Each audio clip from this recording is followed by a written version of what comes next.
नमस्कार मंडळी, तर आजची आपली रेसिपी असणार आहे आषाढी एकादशी स्पेशल साबुदाणा वडा। चला तर कृतीला सुरुवात करूयात। तर सर्वात पहिले चटणी बघूयात। तर त्यासाठी अर्धी वाटी दही, शेंगदाणे आणि हिरव्या मिरच्या मी घेतल्या आहेत। सर्वात पहिले हिरव्या मिरच्या आणि शेंगदाणे मिक्सरला बारीक वाटून घ्यायचे थोडंसं पाणी टाकून। त्यानंतर उकडलेला बटाटा किसून घेत आहे।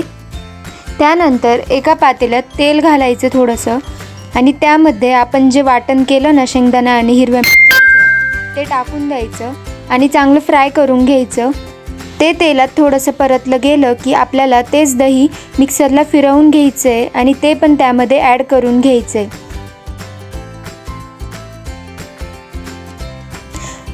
दही त्यामध्ये ॲड करून घेतल्यानंतर अंदाज घ्यायचा आणि आपल्या अंदाजानुसार पाणी टाकायचं आणि व्यवस्थित मिक्स करून घ्यायचं आणि छान उकळी काढून घ्यायची।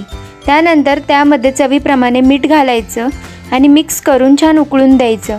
आता साधारणतः 3-1 तास मी साबुदाणे भिजवले होते, तर ते मोकळे करून घेते। तुम्ही बघू शकता की आपल्या झिरक्याला उकळी आली आहे आणि छान ते दिसतही आहे। आता साबुदाणे मोकळे केल्यानंतर त्यामध्ये हिरव्या मिरच्या बारीक वाटलेल्या टाकून घ्यायच्या। त्यानंतर शेंगदाण्याचा कूट टाकायचा आणि आपण जे बटाटे किसून घेतले होते ना ते टाकायचे। बटाटे उकडलेले घेतले मी आणि साधारणतः अर्धी वाटी इतकं दही टाकायचं आणि हे सर्व व्यवस्थित मिक्स करून घ्यायचं। हे सर्व मिक्स होईपर्यंत ना एक साईडला कढईमध्ये तेल गरम व्हायला ठेवलं होतं।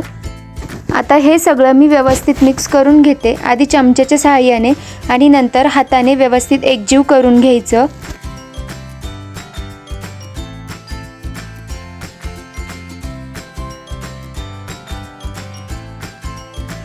तुम्ही बघू शकता की छानपैकी एकजीव झाला आहे।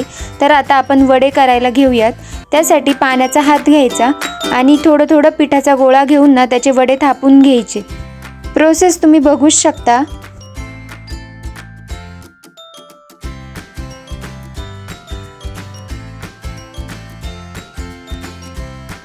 आणि आता तेल गरम झालं की एक एक करून वडे त्यामध्ये सोडून घ्यायचे आणि छान बारीक गॅसवर फ्राय करून घ्यायचे। सुरुवातीला गॅस थोडा मीडियम ठेवा। वडे आपल्याला छान मीडियम गॅसवर क्रिस्पी होईपर्यंत तळून घ्यायचे आहेत आणि त्यांना मध्ये मध्ये कंटिन्युअसली हलवत राहायचं, म्हणजे ते खाली लागत नाहीत आणि व्यवस्थित फ्रायही होतात।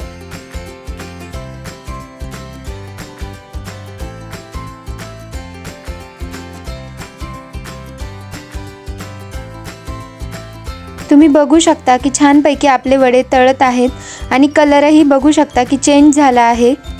आता आपण यांना ह्याच कलरवर काढून घेणार आहोत। अशाच पद्धतीने मी सर्व वडे करून घेतले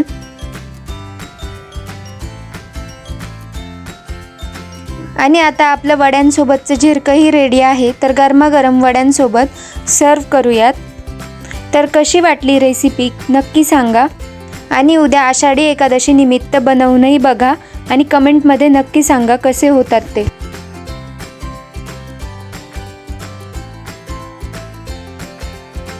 चला तर मंडळी, रेसिपी आवडली असेल तर लाईक, शेअर, सबस्क्राईब नक्की करा।